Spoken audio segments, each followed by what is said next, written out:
welcome to this episode of SPORK Sports.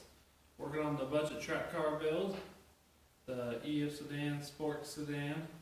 As you can see, we got the new trailing arms with the big disc brakes on it, the aftermarket parts which you've seen from before. I've been getting a lot of stuff in the mail, some simple parts. I'll start putting some of that stuff on, get it together, and then start working on getting it all onto the car. So as you see, the black car is gone. I got it all together the other night, put the wheels on it, rolled it out of the shop, have it parked for now. It's done its duty for SPORK Sports, so we'll just park it, and then hopefully the motor will be used in future episodes with an awesome swap. And we'll check that out later, and we'll go from there when that time comes. But like I said, I've been getting packages. I got this one in, which I needed for the rears. It's new bushings.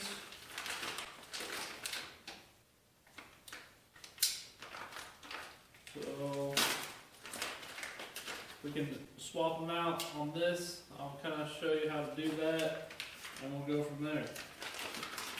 So it's nice, solid piece, and it's going to be a lot better than the ripped, falling out bushings. So if you already have it out, you might as well buy them. These cost me like $18 online to get the set shipped to me for free. And so you might as well do it while you're taking it apart. You're taking the time to fix it. Might as well replace everything and not go cheap on that, since these will help increase your handling capabilities. So we'll go through and show you how to put these in. There is a direction which side needs to go in which way, and we'll just go ahead and start taking it apart and go from there.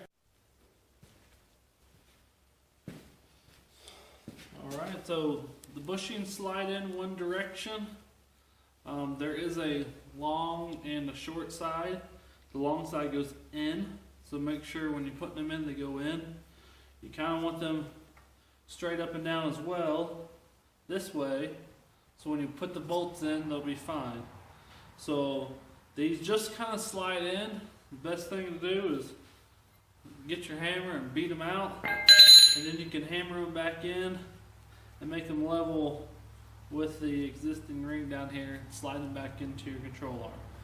So we're just going to hammer them out and then put the new ones in.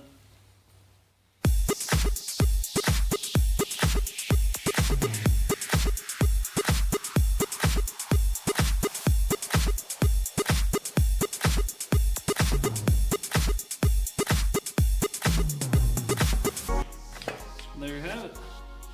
So you can see this one broke. You can see where it's broke off altogether. It's doing you no good. So you can see it's a solid piece inside instead of open gap.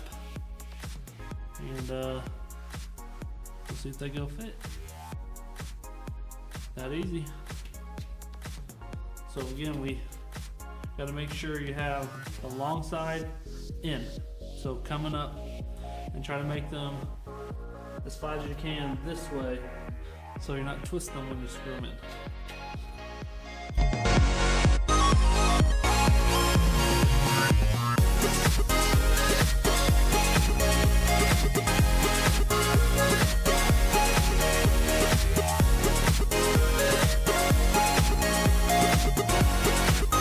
Just hammering around it to go from there. This is almost flush with the outside. And so I might just do it a hair more to make it a little more flush, but you just make it flush with the edge of your arm there.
there you have it.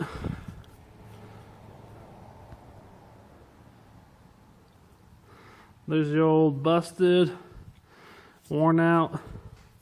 It's not even connected up there. It's kind of hard to see. Let's see if we can do that. See?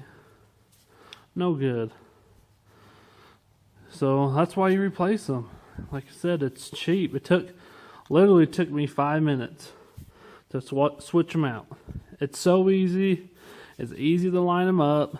You just gotta have a big hammer and you swing. And then you can get out your old and get your new ones in. Alright, well, I don't have my friend Josh with me here. So I've been figuring out how to do it. Got a transmission jack to help hold it up for me. I'm gonna try putting in the rear disc spindles, control arms, and suspension and all that stuff in. I got the new bushings in, that's all I needed. I already got new adjustable camber top toe piece, and so it has new bushings. Got the rear lower control arm, which is good to go, has new bushings. I was checking out the pads. The pads are good. They're well over half thick. The rotors look nice and thick and almost new, honestly. And we'll just put it all together. Hopefully I can get this up and get the other side done. We can go from there on that. And then, like I said, if you've got recommendations for a brake pad for me, that's a good track/street, let me know so I can give them a try, go from there. It just looks like there's some stock AutoZone, Advance, O'Reilly's, whatever it is, kind of cheap generic pad. So I need to find something to upgrade. So I'll just go ahead and put this together, and hopefully I can do it by myself, and we'll go from there.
Jack it up to get the geometry right, because the trail arm's crooked.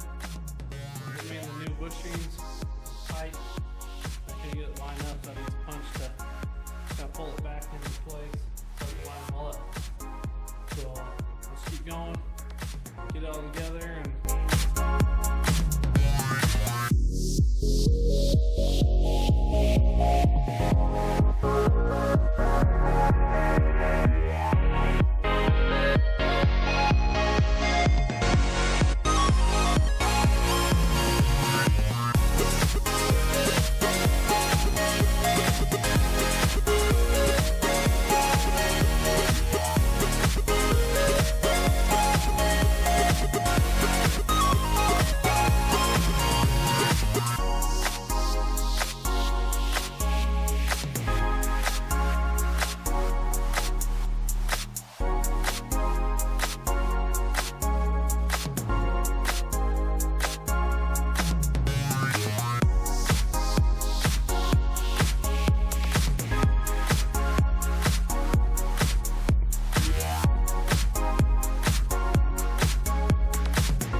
well, we got this done. We got the other side up and on.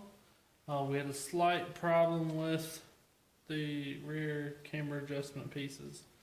The holes aren't quite wide enough for them to fit on the bolt, so I just put the old ones on to hold it together. The brake lines are all hooked up. They work perfect. Even the e-brake cables, they fit, which is awesome. I don't have to do any modification there. So I'm pretty excited about that. I'll take you in and give you a view of inside and give you an idea of what it looks like in there. Alright guys, look. They fit. I gotta do a little adjusting on that to get this one to fit. But that's kind of mocked up in place. I got the rubber in and the bracket that's underneath holding it up in. And they fit in here and they fit underneath nicely. They fit in the brackets and they're long enough to touch. So it worked out great that these are going to work for us. I don't have to do any modification on that. So makes me appreciative of that. Makes it nice when things work out. So that's just the update on the brakes, like I was saying. And keep going. So I looked out on that. I do know the front spindles are not the DA spindles. They look like the DC or even the Type R style spindle. So a lot more flat, not as much curve in it. So I want to modify a little bit, try to give me back some of that geometry to adjust it anyways. So I'm going to put a blowtorch to it, heat it up, and actually try to bend that piece. And so that, and then I got lower ball joints to go on that. So next episode is probably going to be taking apart and putting together the new upper adjustable control arms, taking out the calipers and stuff on the front spindles, making it bare, so that I can press out the lower ball joints, and then I'll see what I can do about heating it up, bending it a little bit to take out some of that positive camber that you'll get with it being not right. So that's next on the episodes. Like I said, like and subscribe, comment, let us know how we're doing. We're working hard to get this done. I know there's a few events coming up down in Southern California and in Southern Nevada, so I'm hoping to get everything ready, get it all fixed up. I still need to do some engine modifications, a head swap, swapping it to OBD1, and adding VTEC to it. And so I know there's a few things I need to work on, the exhaust as well. Who wants this 1.5 inch exhaust? I need something a little bit bigger. So there's a lot of things to come. I got a lot of parts in for our rear sway bar. I got my rear sway bar in from a CRX SI, and I'll show you how to install that, how I'm going to install it on this car. And then we got new sway bar bushings and end links and whatnot. So it's going to be good. A lot of stuff to come. It's going to keep me busy for the next few weeks. And it's getting late, time to go. We'll see you.